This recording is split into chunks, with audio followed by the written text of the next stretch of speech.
Well, summer's here. We're in the Great British Summer. I think we've got like 3 days of it. So today's theme of the video is going to be running in hot weather and how you can sort of help yourself deal with it. We're British, we don't like hot weather, do we? And we don't like rain, even though we have to put up with it every single day. So yeah, I've run every day myself now since 30th November 2015. So I've done my fair share of hot weather running, cold weather running. Well, if I've done it 8 years, I've probably done about 16 days of hot weather running in total. We only get a couple of days a year, don't we? So yeah, join me today as I talk all things hot weather and how you can take some little tips to help yourself cope with it a little bit better. So like all good things in life, the more you practice it, the better you become at it. So if you're going out every day in the midday heat and it's 30 degrees in your climate, you're going to come a little bit better at it every single time. And there's a such thing as acclimatization, and if you've got a fancy running watch, some of it got that capacity like built into it, and it gives you a bit of a rating as to how acclimatized you are to the heat. But really it's just getting out and experiencing it, almost like jumping in an ice bath. But acclimatization doesn't happen overnight. You've got to build up to it gradually. You can't just turn up on a day and be able to run a marathon, can you?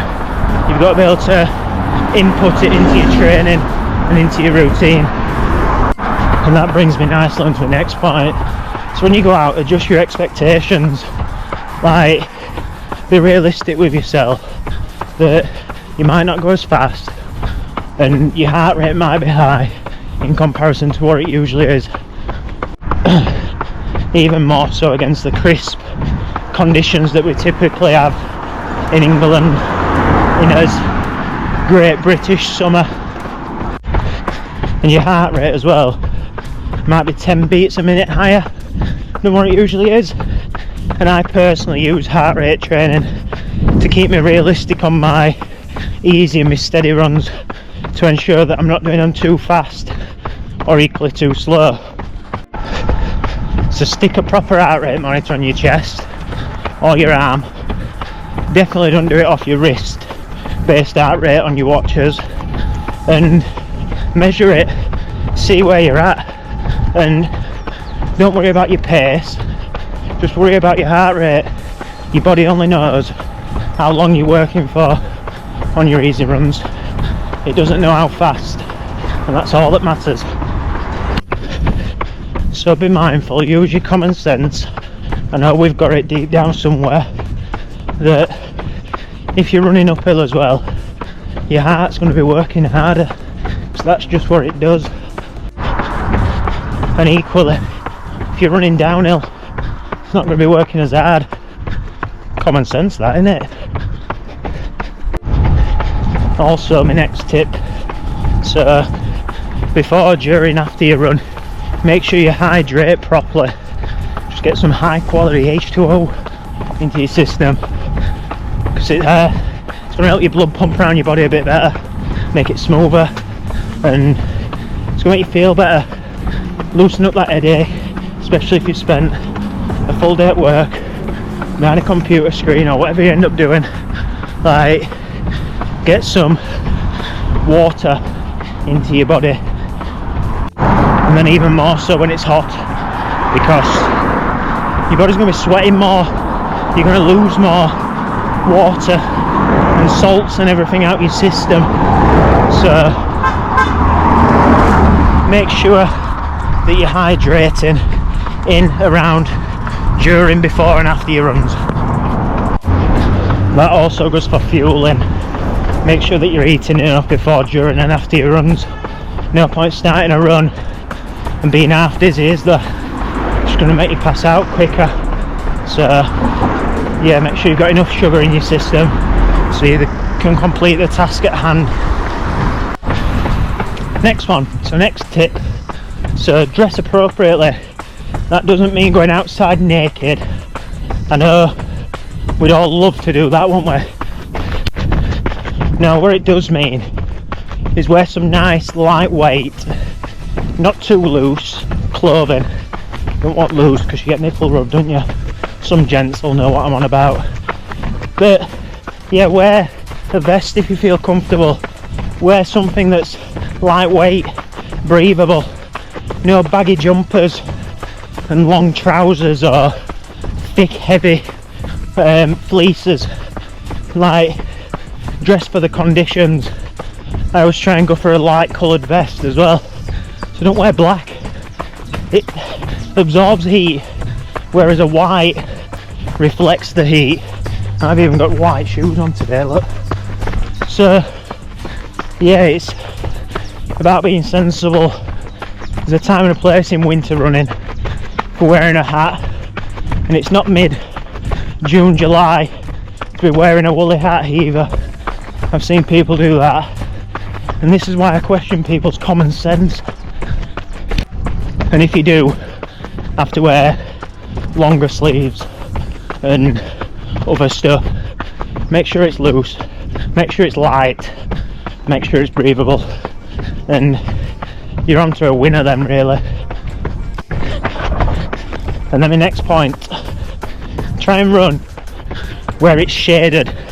Not shady, a bit dodgy, but shaded where there's a little bit of tree coverage, and I promise you, you'll feel the whole world better. I'm on a bit of an open track at the minute, but there's some trees up there, so it's like an oasis in the distance.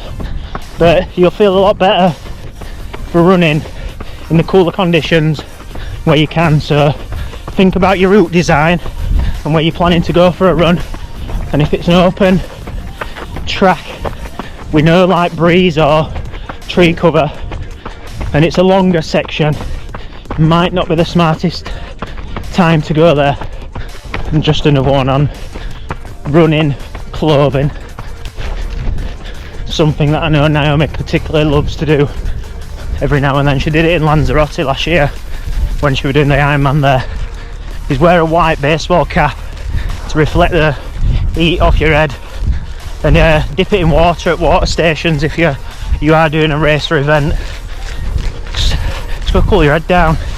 That's quite a nice relief, but you got to be careful when pouring water over your head equally. You do it too much, it warms up, and that ain't good for anybody. When it warms up and you got boiling water on your head, eventually for that moment of relief, it's going to be a long-term pain and suffering.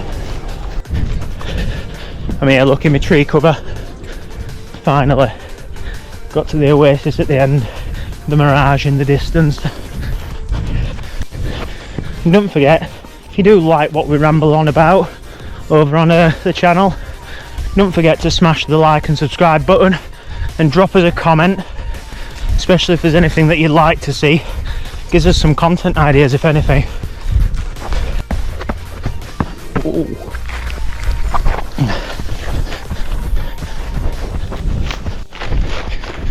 And lastly, my last little top tip, there ain't no prizes for finishing a training run and quite literally dying at the end of it. Like, you might as well save yourself so that you actually feel motivated and confident that you can run tomorrow again in the hot weather. So build up to it slowly, take it gradually. It's a step-by-step process and nothing great ever happens overnight, and that's a life lesson really in itself. So don't be afraid to shorten your runs, slow it down, and just stop if you need to. Honestly, all of the better long distance runners know when to call it quits. I know Steve Prefontaine, butchered that. Steve Prefontaine said to himself that the best pace is a suicide pace, and today feels like a good day to die. But there's a time and place for that, and that's when you're racing, and training runs aren't where the glory's made. Or it could be if you wanted it. You do need to get out and do your training, don't you? So know when to stop, know when enough is enough, and know that you've still got to be able to stand and keep putting one foot in front of the other. So other than that, thank you for listening. I hope the top tips have given you some pennies of common sense running in the hot weather, and next time you go out and run in the hot weather, have a go at one of them. They're not like rocket science, are they? So yeah, thank you, keep it simple, and we'll see you next week. Bye.